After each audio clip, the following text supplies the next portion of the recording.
Assalamualaikum warahmatullahi wabarakatuh. Di sini kami ingin mempresentasikan kasus yang berhubungan dengan materi Data Resource Management. Kasus yang kami ambil adalah data pasien Davita yang bocor ke dark web. Nah, sebelum kami memaparkan materi presentasi kali ini, izinkan kami memperkenalkan diri terlebih dahulu. Saya Grace Sherella Agustin dengan NIM 187251022 dan teman saya. Perkenalkan, nama saya Amelia Aflanis Panjila dengan NIM 187251021.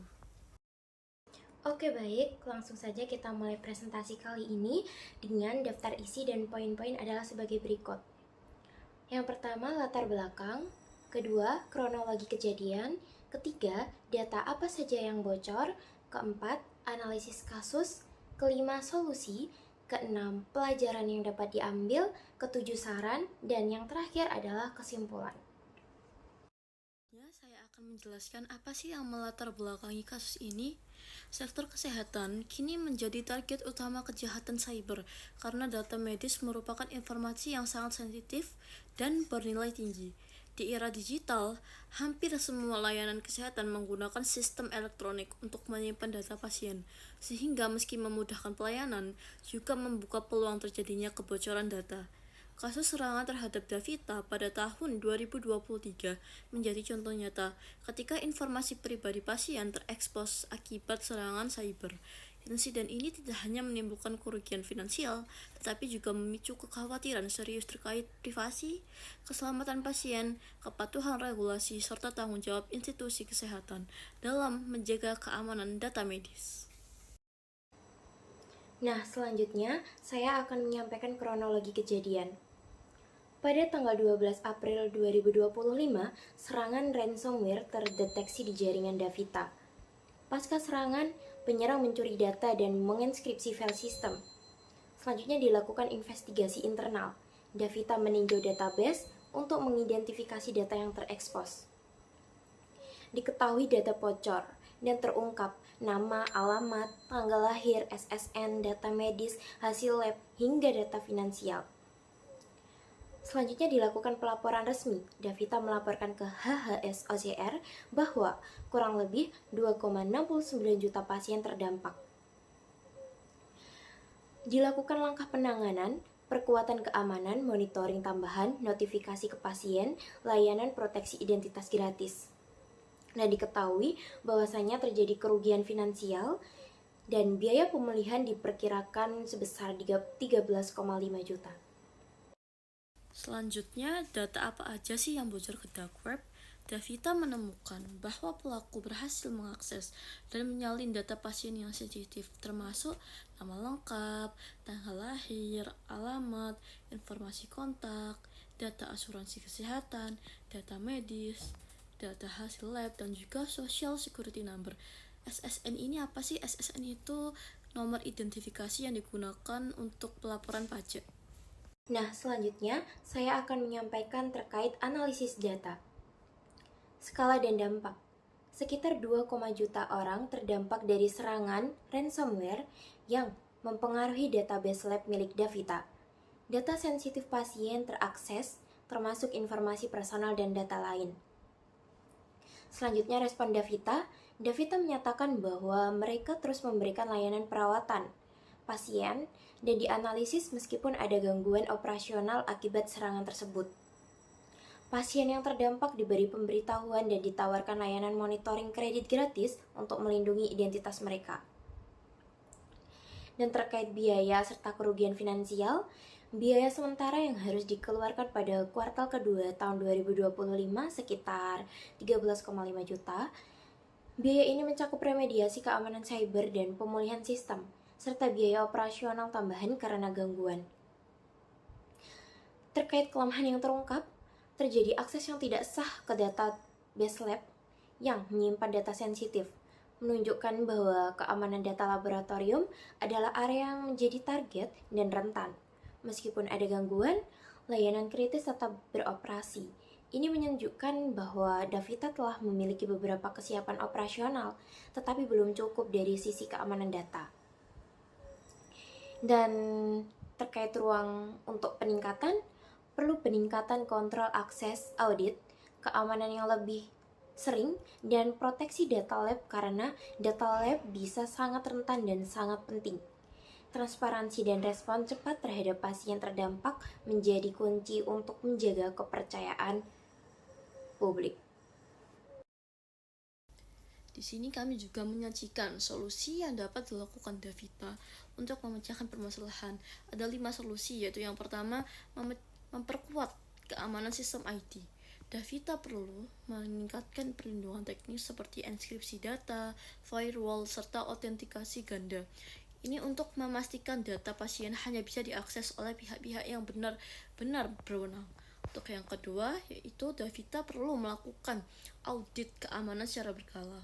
Dengan audit rutin, perusahaan bisa mengetahui celah atau kelemahan sistem sebelum diserang oleh pihak yang tidak bertanggung jawab. Untuk yang ketiga, yaitu membangun sistem pemulihan data. Jika terjadi serangan atau bocoran, data pasien bisa segera dipulihkan sehingga tidak mengganggu layanan kesehatan. Untuk yang keempat, solusinya yaitu menyusun rencana tanggap darurat.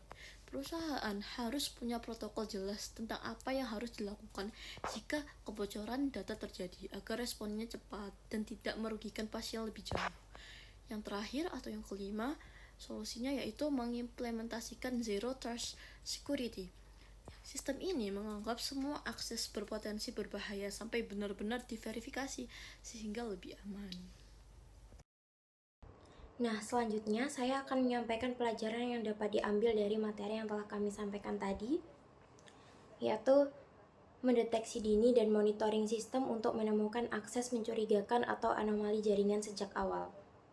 Organisasi harus memiliki sistem pemantauan yang bisa mendeteksi aktivitas mencurigakan, misalnya akses tidak wajar, log yang aneh, atau lonjakan lalu lintas jaringan. Semakin cepat serangan terdeteksi, semakin kecil dampaknya. Selanjutnya, backup data rutin dan terpisah agar data bisa dipulihkan jika terkena enkripsi. Data penting harus dicadangkan selalu secara berkala di lokasi terpisah, offline, atau di luar jaringan utama. Jadi, jika data transkripsi oleh ransomware, perusahaan masih bisa memulihkan dari backup tanpa harus tergantung pada pelaku. Prosedur respons insiden yang matang dengan tim khusus, komunikasi eksternal, dan langkah mitigasi jelas. Perusahaan perlu memiliki tim khusus yang siap merespons insiden dengan alur kerja jelas. Siapa yang harus dihubungi, bagaimana komunikasi dengan regulator atau publik, dan langkah mitigasi untuk menghentikan penyebaran serangan. Selanjutnya, pelatihan keamanan cyber bagi staf, vendor, dan mitra untuk mencegah human error seperti phishing. Banyak serangan dimulai dari human error seperti klik tautan phishing. Pelatihan rutin bisa meningkatkan kesadaran semua pihak agar lebih berhati-hati dan tidak jadi pintu masuk bagi pelaku. Selanjutnya, evaluasi kebijakan dan kontrol akses dengan prinsip least privilege dan segmentasi jaringan. Aturan akses data harus ketat, tidak semua orang bisa membuka semua informasi. Terapkan prinsip least privilege, akses hanya sesuai kebutuhan, dan segmentasi jaringan agar serangan tidak menyebar ke seluruh sistem. Selanjutnya, enkripsi data sensitif baik saat penyimpanan maupun saat pengiriman. Data pasien atau keuangan harus dienkripsi baik saat disimpan maupun saat dikirim melalui jaringan.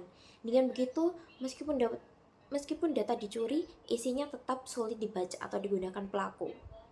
Nah, yang terakhir, transparansi dan kerjasama dengan pihak terdampak, regulator, dan aparat keamanan. Jika terjadi serangan, organisasi harus transparan dengan pihak terdampak dan segera bekerja sama dengan regulator serta aparat keamanan. Hal ini penting untuk menjaga kepercayaan publik sekaligus membantu mencegah penyalahgunaan data lebih lanjut. Selanjutnya ada beberapa saran yang dapat kami berikan untuk Davita, yaitu yang pertama, meningkatkan transparansi kepada pasien, di mana pasien harus diberi informasi tentang bagaimana data mereka digunakan dan dilindungi supaya ada rasa aman dan kepercayaan. Untuk yang kedua yaitu pelatihan rutin bagi karyawan. Ini merupakan saran untuk meminimalisir terjadinya human error. Jadi banyak kebocoran data justru terjadi karena kelalaian manusia atau human error. Jadi karyawan harus dibekali pengetahuan tentang keamanan data dan cara mencegah serangan. Yang ketiga yaitu kerjasama dengan pihak keamanan cyber eksternal. Perusahaan bisa menggandeng konsultan atau vendor keamanan cyber profesional untuk memperkuat perlindungan. Yang keempat atau yang terakhir yaitu edukasi untuk pasien. Pasien juga perlu diingatkan agar tidak sembarangan membagikan informasi pribadi mereka, misalnya lewat media sosial atau pihak yang tidak resmi. Nah, dari pemaparan materi yang telah kami sampaikan, dapat ditarik kesimpulan bahwasanya kasus serangan ransomware pada Davita menunjukkan bahwa sektor kesehatan merupakan target empuk bagi pelaku kejahatan cyber karena menyimpan data pasien yang sangat sensitif dan bernilai tinggi. Dampak yang ditimbulkan tidak hanya berupa kerugian finansial, tetapi juga mencakup hilangnya kepercayaan pasien, reputasi perusahaan yang tercoreng, serta potensi penyalahgunaan data yang bocor di dark web. Kegagalan negosiasi dengan kelompok pelaku membuktikan bahwa membayar tebusan bukanlah solusi, karena resiko kebocoran data tetap ada. Oleh karena itu, respon cepat, transparan, dan kolaboratif dengan pihak berwenang maupun mitra sangat penting untuk meminimalkan kerugian. Dari kasus ini dapat dipetik pelajaran bahwasanya organisasi harus memperkuat keamanan cyber melalui pemantauan sistem yang ketat, backup data yang andal,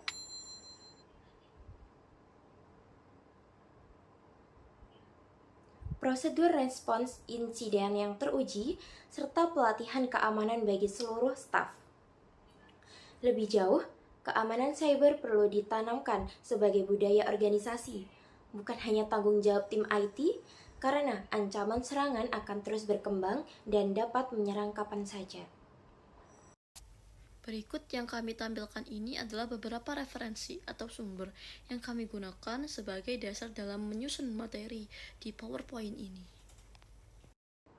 Nah, itu tadi pemaparan materi yang dapat kami sampaikan. Semoga apa yang telah kami sampaikan dapat bermanfaat bagi teman-teman sekalian.